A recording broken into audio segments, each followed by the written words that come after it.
Hello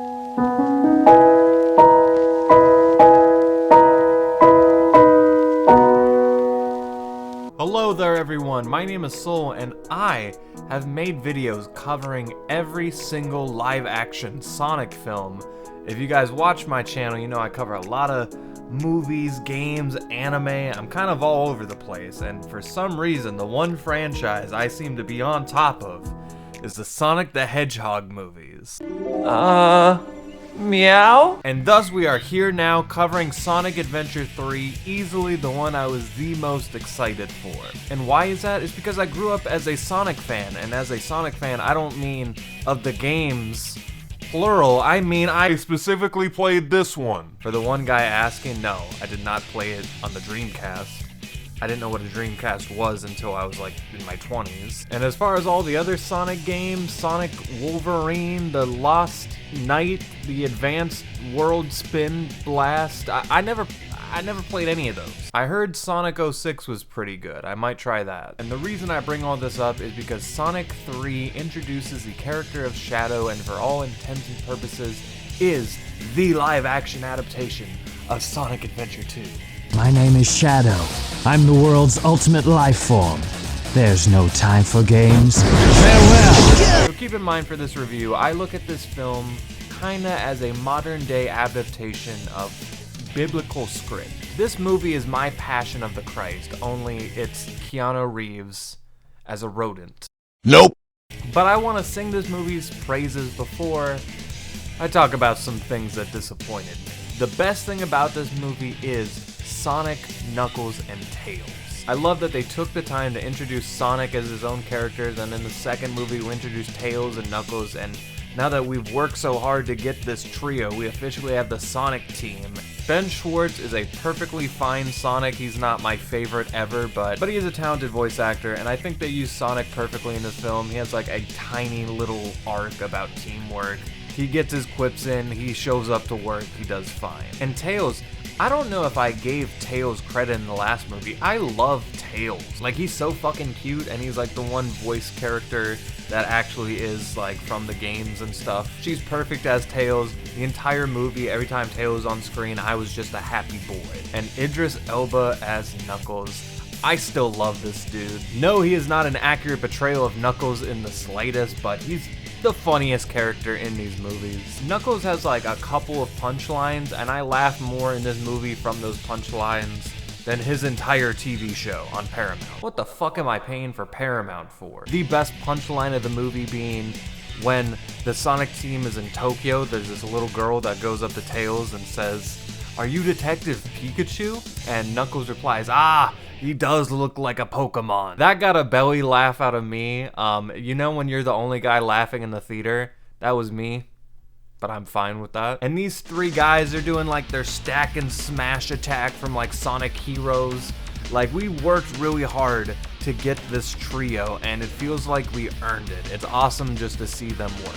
And then the star of the show, we have Shadow, and I think he was pretty good. If you're not already familiar with the backstory of Shadow and Maria, they tell it in this movie, and they did it great and then some. This is one of those aspects where this was easily better than how it was in the video game. There's a lot of moments in this film where they could have had profound moments and really been serious, but they just tell a stupid joke, and this backstory was not one of them. This is one of the best moments in the movie. Shadow does not crack a fucking smile, but you can tell just by his eyes how much he cares about Maria, and when she dies, why he wants revenge. And Keanu Reeves as Shadow is serviceable. Whenever they announced Keanu, I was one of those people who was like, oh yeah, perfect casting choice, but I remember being a kid when I played this game, and I would run around my backyard pretending to be Sonic or Shadow. I don't think kids are gonna do that with Shadow in this movie. I feel like he just doesn't have enough screen time and enough charisma to really warrant like, oh, I love that character. Another thing I want to praise this movie on is the member berries. Yes, there are some people behind the camera who are trying to get these references in, and they're doing so very well. I did not expect the Chow Garden to be mentioned in this movie, but they sneak in a reference very cleverly. And there's a scene where Shadow has a gun and a motorcycle. pretty much for no reason. He's faster than that motorcycle, but he's on a motorcycle just to get in the reference of the Shadow the Hedgehog game, which is one of like the 3 Sonic games I've actually played, so I appreciated that. They had some imagery from that. When he was riding around, I was like, okay, where's the Akira bike slide? And then he did it, and I was like, most obvious scene that was ever gonna happen. And the next thing I want to talk about is spoilers. So if you're going to walk away from the review, I want you to know I did have a good time with this movie. There are grievances that I do have that I do think are warranted, but this is an enjoyable film. With that being said, I spoiled something for myself personally with this movie. I gleefully looked at the soundtrack and I scrolled down. I was like, where would like the big action piece be in the there it is. And it was a remix of Crush 40's Live and Learn, the main theme of Sonic Adventure 2. And no, I did not want or expect this movie to actually be like a faithful adaptation of Sonic Adventure 2, but if you are going to introduce Shadow, you might as well introduce Golden Shadow, and if you're going to have Golden Sonic and Shadow together, it would only make sense that you do the thing. If you're going to do the thing, it only makes sense to do it right, and that is with a version of Live and Learn, because I guess they don't want to pay some people, but you had Live and Learn in some capacity on a big golden screen in a theater.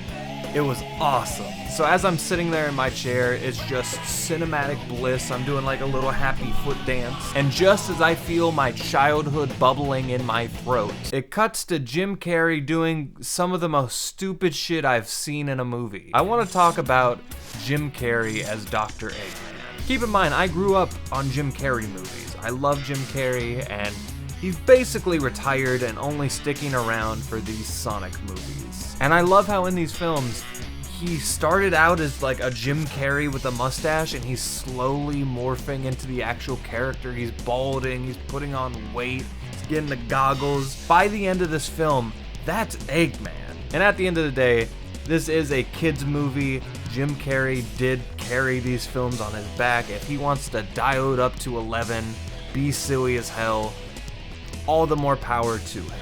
But now introduce Gerald Robotic, Dr. Eggman's grandfather, who in the original game was dead and as much of a side character as you could possibly be. But Jim Carrey plays Gerald Robotic on top of Eggman, and these two team up and are the antagonists of the film. And keep in mind, if just one of these characters was on screen by themselves, that person would have the most screen time in the entire movie. So together, it's a lot of Jim Carrey. Like, if you had a faithful adaptation of the game, Eggman has plenty of screen time.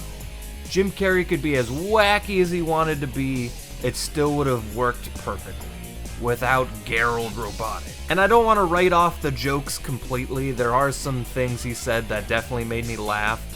Hearing the words trauma dump come out of Eggman's mouth like catches me off guard and makes me laugh. But then there's this super obnoxious dance sequence that is gonna divide audience goers, I know it. And then the Live and Learn sequence is interrupted by Eggman slapping himself on the ass. I do not mind him being over the top, level 100, zany, wacky. I don't mind that, as long as it doesn't hurt the rest of the film, and I think it definitely did in this movie. Again, I do not want or think I was going to get a faithful adaptation of this game. There's not going to be a random pet simulator in this movie. There's not going to be random Mario Kart levels. You could figure out pretty quick they're not going to have a space colony arc. They're just going to focus on real world locations for tax purposes or something. That's cool. I don't need this side arc where we chase down the Chaos Emeralds and the Master Emerald pieces. Don't gotta do that.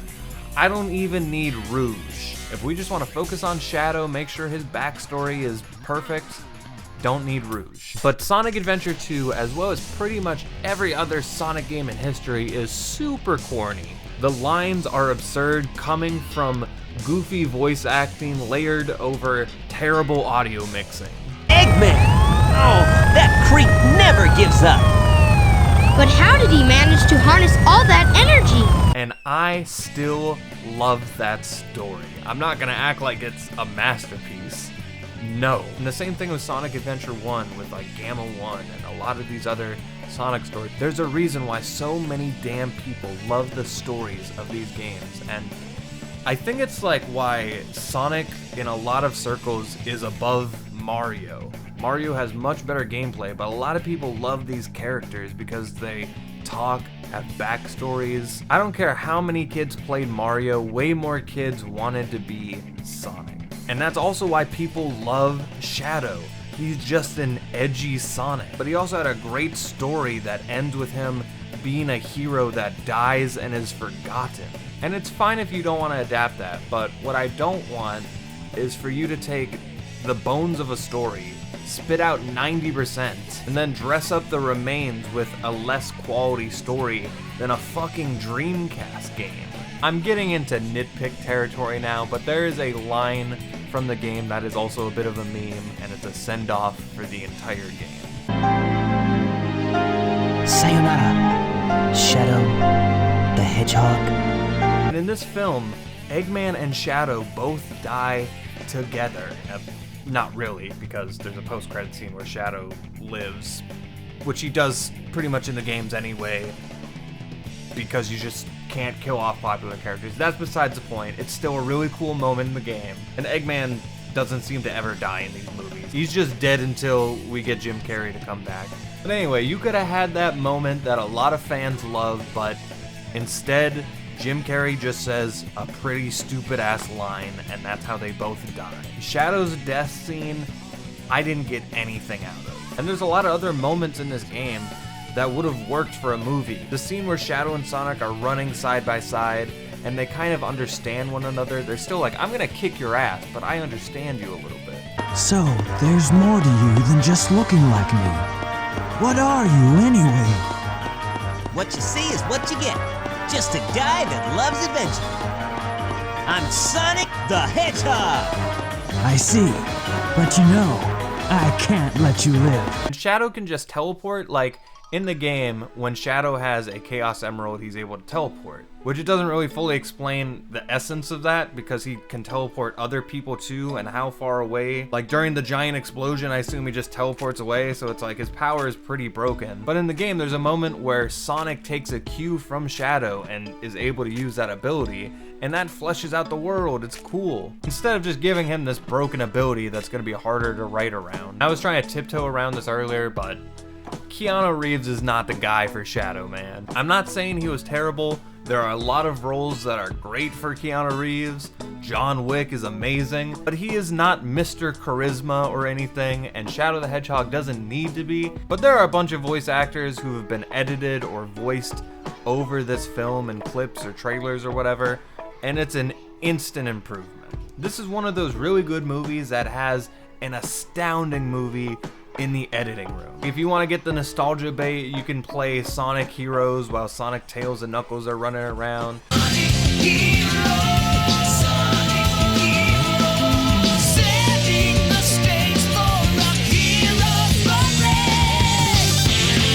When he's jumping out of the helicopter, you can play City Escape.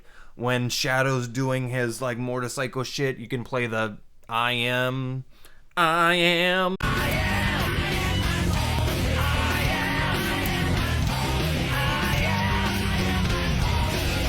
Switch out a voice actor or two, get rid of some of the really dumb lines, cut out like a lot of the Tom stuff. I haven't even talked about Tom yet. So Tom the human is a being that is being shackled to these movies, forced to puppeteer. It's ironic because there's a puppet of him in this movie, but he is a puppet that is being forced to act in these films even though he has nothing to do with it anymore. Him and his wife are just waiting for someone to throw them a bone, an ounce of plot for something to do, and that something in this movie is for him and his wife to infiltrate a military base, and they use technology where they take like polyjuice potion and turn into other people. They turn into the couple from the last movie, like the people who were the worst part of the last movie, they turn into them, and she just kind of yells at the military guy until he lets her in. Like this top military base will let any Karen into the front door as long as they say they're gonna get them fired. That was dumb.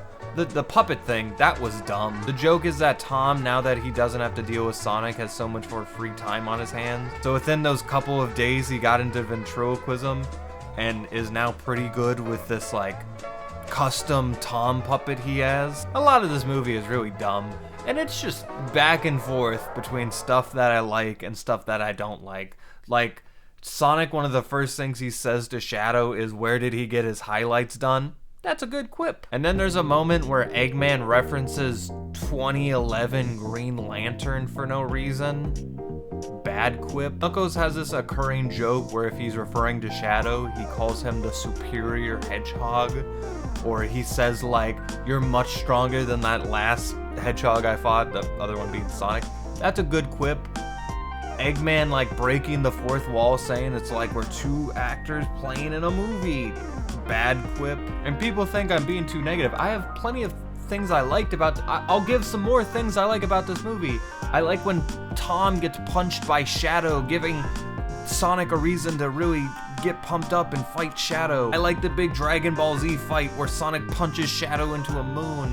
I like when Dr. Eggman takes credit for this giant war machine and then he cuts a little thing in the moon, very similar to the game, and then he's like, "Oh shit," just throws away the responsibility. Stuff like that, I love. All that stuff is great. There's a lot of great stuff in this movie. I'm still very positive about the movie, but I am an internet yapper. And as a internet yapper, I have to yap about my grievances. But ultimately, none of that's gonna matter because Sonic 3 was a huge success. The first Sonic movie was around COVID, so like that was like a weird time for everybody. But with Sonic 2, I remember kids running around the front of the theater the moment the movie was over. And I was like, okay, this might be a bit of a success. And now we're walking out of Sonic 3. There were so many kids there, I thought it was like a school field trip. Kids are gonna like this movie. A bunch of millennials who don't have this game like latched into their psychotic nerves, they're gonna like this movie. Like, you remember when Pirates 4 came out and people were like, "Ugh, Disney, cash cow. They're gonna beat 100 of these things out, aren't they? How many Pirates movies are there gonna be?" And now, maybe it's just sequel culture is just so numb to us at this point, but like, this movie finishes up and they're instantly like, "Yep, Sonic 4 coming out 2027. We're just all chomping at the bits for it. That's how you know you're successful, when you're on movie 4 and they're like, "Come on, keep them coming." The audience is like, "Let's go." And I am too. I like Amy. She looks so cute. You see the way Amy looked? You got Metal Sonic.